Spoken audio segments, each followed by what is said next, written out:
में विधानसभा चुनावों में ब्राह्मण वोटों को साधने के लिए सभी दल लगे हुए हैं। ऐसे में ताजा हालातों पर अगर हम बात करें तो अयोध्या के महंत दिलीप दास त्यागी ने खास बातचीत की R9 संवाददाता पुनीत मोहन से। आपको सुनाते हैं।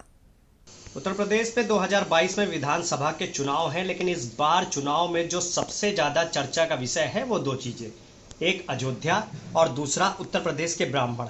एक बड़ा वोट बैंक, एक बड़ा वर्ग। कहते हैं कि मुख्यमंत्री की कुर्सी पर भी वही बैठता है जिसको ब्राह्मण चाहते हैं। बसपा ने यह सोशल इंजीनियरिंग शुरू करी थी, ब्राह्मण और दलित का गठजोड़ करके सरकार बनाई। उसके बाद से कहीं ना कहीं ये पूरा मामला हाईलाइट हुआ और अब की बार भी ब्राह्मण सबकी नजर में है। लेकिन ब्राह्मण किस ओर जाएंगे, किस पार्टी को वोट करेंगे, इस पर ज्यादा चर्चा करने के लिए हमारे साथ मौजूद हैं दिलीप दास त्यागी जी। महंत दिलीप दास त्यागी जी अयोध्या से हैं। हम उनसे जानते हैं कि अयोध्या के जो ब्राह्मण हैं, क्योंकि कहा जा रहा था मुख्यमंत्री योगी आदित्यनाथ अयोध्या से चुनाव लड़ेंगे और उसके बाद उन्होंने गोरखपुर का रुख किया। महंत जी, आप अयोध्या से हैं। इस बार अयोध्या सबसे ज्यादा चर्चा में रहा है। कहीं ना कहीं राजनीतिक मुद्दा है या एक बहुत बड़ा केंद्र है अयोध्या जिसके नाम पर चुनाव लड़ा जा रहा है। आपको क्या लगता है कि अयोध्या के जो स्थानीय निवासी है उनका क्या रुख रहेगा? सबसे पहले तो धन्यवाद और आपके दर्शकों को सादर जय सिया राम। अयोध्या आज राजनीतिक अखाड़ा नहीं, अयोध्या तो आदिकाल से राजनीतिक रूप में प्रयोग की जाती रही है और 1984 से राम जन्मभूमि आंदोलन को लेकर के अयोध्या का ज्यादा दुरुपयोग किया गया है। और रही बात, आप अयोध्या की बात कर रहे हैं, तो अयोध्या तो सदैव उन्हीं का साथ देती है जो अयोध्या और धर्म के विषय में चिंतन करते हैं। और आपने ब्राह्मणों की बात की, आज जो ब्राह्मणों का देखने में आ रहा है, 5 साल की भारतीय जनता पार्टी की सरकार रही, ब्राह्मणों का कोई सम्मान नहीं मिला, ब्राह्मणों को कोई स्थान नहीं मिला। और मैं भारतीय जनता पार्टी की बात नहीं, सभी लोगों को, कांग्रेस की राजनीति उत्तर प्रदेश से जब से समाप्त हुई है तब से कोई ब्राह्मण चेहरा मुख्यमंत्री की कुर्सी पर नहीं बैठा। कांग्रेस ने ब्राह्मणों को बैठाया।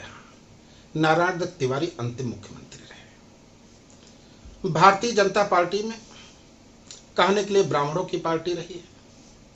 पंडित दीनदयाल उपाध्याय श्यामा प्रसाद मुखर्जी के सिद्धांतों की बात करते रहे, लेकिन पूज्य अटल बिहारी वाजपेयी जी के अलावा उन्होंने स्वयं अपने व्यक्तित्व और कृतित्व पर अपना सम्मान अर्जित कर लिया। बाकी पार्टी के दम पर डॉक्टर श्यामा प्रसाद मुखर्जी और पंडित दीनदयाल उपाध्याय का केवल नाम प्रयोग किया गया है। स्वामी विवेकानंद ने शिकागो में कहा था, गर्व से कहो कि हम हिंदू हैं। हिंदुत्व के नाम पर राजनीति करने वाले, 1925 से संगठन चलाने वाले आरएसएस के लोग, इन लोगों ने हिंदुत्व के गौरवशाली इतिहास को पुनर्स्थापित करने वाले स्वामी विवेकानंद को कहां स्थापित किया है? केवल किताबों में, केवल आपसों में, फोटो में। सरदार वल्लभ भाई पटेल की इतनी ऊंची प्रतिमा बनाई गई और हिंदुत्व के नाम पर सरकार चलाने वाले लोग क्या स्वामी विवेकानंद को स्थान नहीं दे सकते थे? नेताजी सुभाष चंद्र बोस को स्थान नहीं दे सकते थे?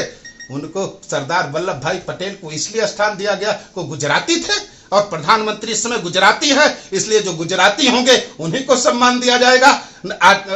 स्वामी विवेकानंद को इसलिए स्थान नहीं दिया गया, वो बंगाली थे। नेताजी सुभाष चंद्र बोस की ऊंची प्रतिमा नहीं बनाई गई, वो बंगाली थे।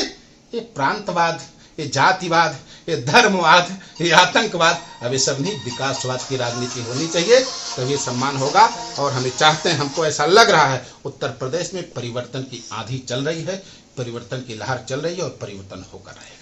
अंतिम प्रश्न है महंत जी, योगी आदित्यनाथ पहले अयोध्या से चुनाव लड़ना चाह रहे थे और कहीं ना कहीं बड़ी चर्चा हो रही थी कि अगर वो अयोध्या से लड़ेंगे तो ऐसी ऐतिहासिक जीत होगी जो आज तक नहीं हुई, लेकिन अचानक से वो गोरखपुर सदर सीट चले जाते हैं। आपको क्या लगता है, क्या पूर्णतः उनको विश्वास नहीं था कि अयोध्या से उनको वोट नहीं मिलेगा? उनके यहाँ भीतर घात है। उनके यहाँ पार्टी के लोग स्वयं घबराए हुए हैं। उनको ऐसा लग रहा था कि अयोध्या योगी आदित्यनाथ को दे देंगे तो 2024 कब्जा कर लेंगे। हमारे महाभारत में एक बात आती है, आपने राष्ट्रकवि रामधारी सिंह दिनकर की एक पुस्तक पढ़ी होगी, इंटर में पढ़ाई जाती थी, रस्म रथी। उसमें जब घटोत्कच मारने के लिए दुर्योधन को दौड़ता है तो दुर्योधन कहता है कि कर्ण से, अरे मित्र अपनी शक्ति तो एकाग्नि तो उठाओ। तो कर्ण ने कहा, नहीं मित्र, इसको मैं घटोत्कच के लिए नहीं अर्जुन के लिए रखा हूं, क्योंकि अर्जुन को जब तक मैं परास्त नहीं करूंगा तब तक महाभारत का विजेता तुम्हें नहीं बना सकता, इसलिए मैं इसको अर्जुन के लिए रखा हूं। तब उस समय दुर्योधन बोलता है रामधारी सिंह दिनकर की लाइन में कि अरिका मस्तक है दूर अभी, अपनों का शीश बचाओ। तो यहाँ पोजीशन है कि अपनी अपनी सब लोग सुरक्षा कर रहे हैं। प्रधानमंत्री का बनारस से अस्तित्व तो समाप्त हो गया है, क्योंकि अयोध्या एक ऐसा जो विश्व के पटल पर किसी व्यक्ति या व्यक्तित्व को स्थापित कर सकते। अयोध्या केवल राजनीति की नहीं, वो संस्कृति की धरती है, संस्कारों की धरती है, मानवता की धरती है। और जो ये लोग कह रहे हैं हम राम को लाए हैं और हम अयोध्या को स्थापित, अरे रामचरितमानस में तो लिखा हुआ है कि भुवन 410 प्रगट प्रभाव और ससुर चक्कवई कौशल राव।